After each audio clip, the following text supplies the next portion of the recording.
Welcome back. So it's still Women's Month and we're still very much with the women. So from women in tech to agriculture, but let's be specific, food. So food is a right according to, the legislation passed by the immediate past administration. But what is the state of that particular right where women and children are concerned, particularly in Nigeria's internally displaced persons camps? So joining us to have this very critical conversation is Ifeoluwa Gbolan, the project coordinator, Women's Rights and Gender Equality, OXFAM. Thank you so much for joining us, Ms. Gbolan. Thank you for having me. Okay, so we're going to start. Good morning to you all. We're going to start with your work in IDP camps, and we've heard stories that abound about what young girls are doing to get food in IDP camps. We hope that the situation has improved. But what are your, observations and your gatherings in terms of your work in IDP camps as far as access to food is concerned for the population in those IDPs, especially those who are unproductive as a result of their inability, to return to their ancestral homelands? Thank you very much. I would say it's rather unfortunate that after facing so much form of the conflict, of course, and the violence that perpetrated your community, and you're displaced, you do not have where to stay, so it's like a lot of dilemma. However, most of these girls, well, I say women and girls, are faced with this hardship and dilemma to fend for themselves. And at some point in time, we found out that some women would have to offer their bodies in exchange for food in some IDP camps. And that's because there's little or no access to this food. And I would like to say that food in question, it's your basic right. It's a form of human right. And so I shouldn't have to offer something for me to have access to it. So these are the limitations and the challenges that are being faced with persons that are in IDP camps. And most of the times, these people are not just faced by the food insecurity. They have a lot of, they're faced by different forms of violence. And you also have them having to struggle to stay alive. And then you're now struggling to put food in your tummy. So it's a lot of dilemma, it's a lot of challenges for women. And in Adamawa State, where we program, for example, and from survey and from research, you know that a lot of persons that are actually faced with poverty are those low-income people. And then with the coming of the insurgents, these people were displaced. The little they had before were taken away, their houses, shelter, no form of development, so they are forced to stay in wherever they are being provided. That's the IDP camp. And of course, the number of the IDP camp, the number of people that are in the IDP camp, it's like survivor of the fittest. And so for women would always put the men first. At first, because you want to provide for your family. So most of them would go out in search of meals, in search of food for their, either for the children or especially for the family, and without thinking about themselves first. At some point, you have to, yes, give something to be able to access food. So these are the challenges most persons in IDP camps face because of the little or no access to food in these camps.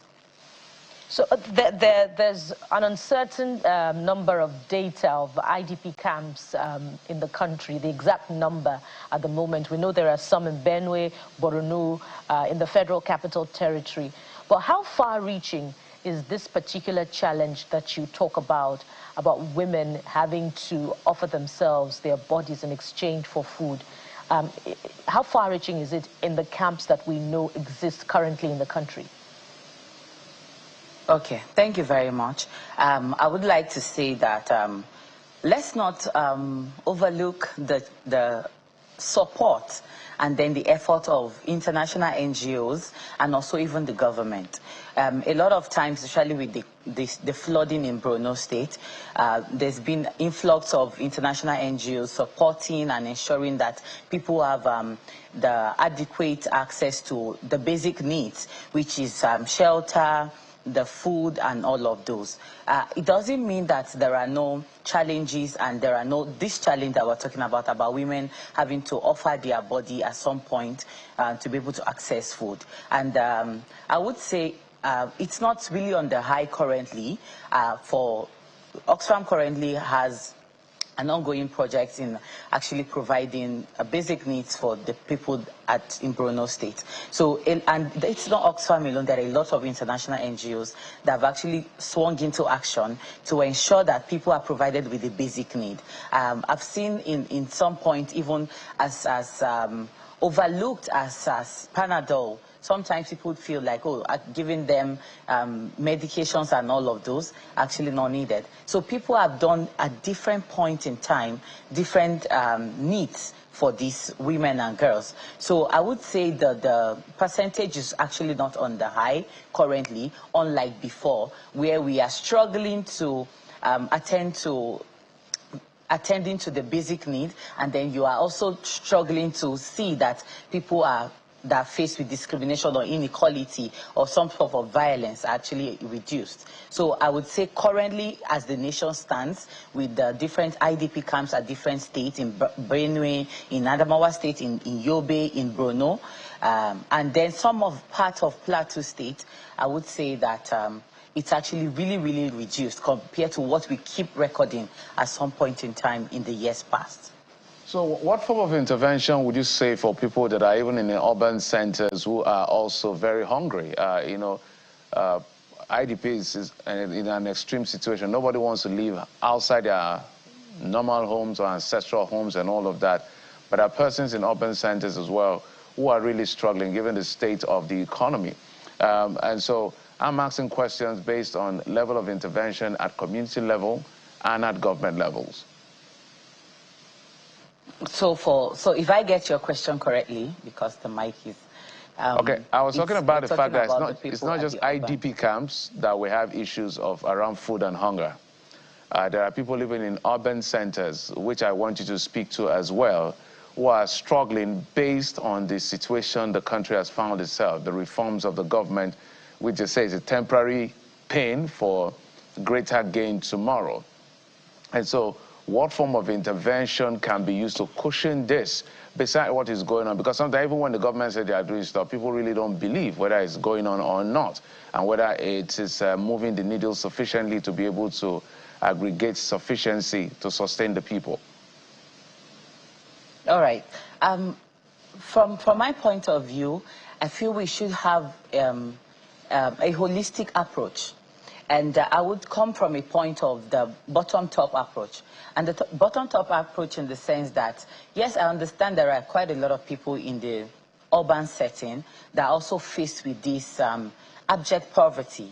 And that's because of the economic situation. And so you have a lot of people that actually do not even have jobs. We have thousands and millions of youth that are being graduated, and then they are unemployed. And so if I would want to profile a solution, I will employ that we have strategies, not just also strategy. We should also start looking at aspects not about jobs right now. There are different forms of work that you can actually access. I was listening earlier on to the lady that talked about the cyber security. There are different ways in which AI currently is providing jobs. So we need to also start digitalizing a lot of things that we do currently in Nigeria. It's so unfortunate that we have very talented persons, we have very talented youth, and then there is also low or access to jobs, and then that's what is increasing the unemployment rate in Nigeria.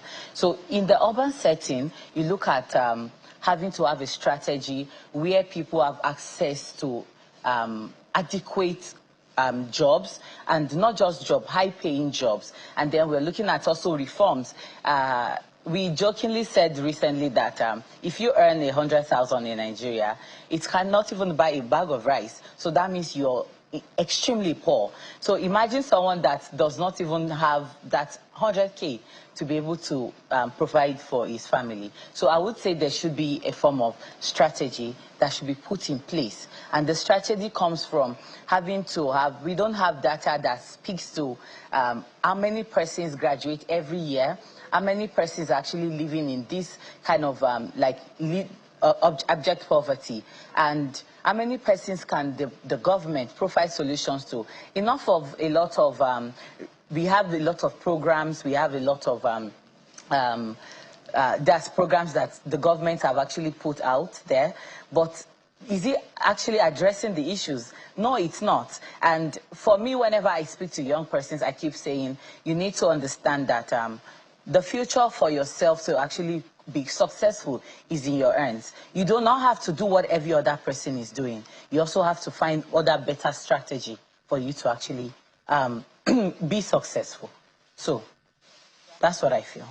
Perhaps, subnationals will have to rethink, the productivity or the lack of it of IDPs and, in different parts of the country so that they can be empowered while they are displaced. I want to thank you very much, Mrs. Ifeoluwa. She's a project coordinator, Women's Rights and Gender Equality, OXFAM.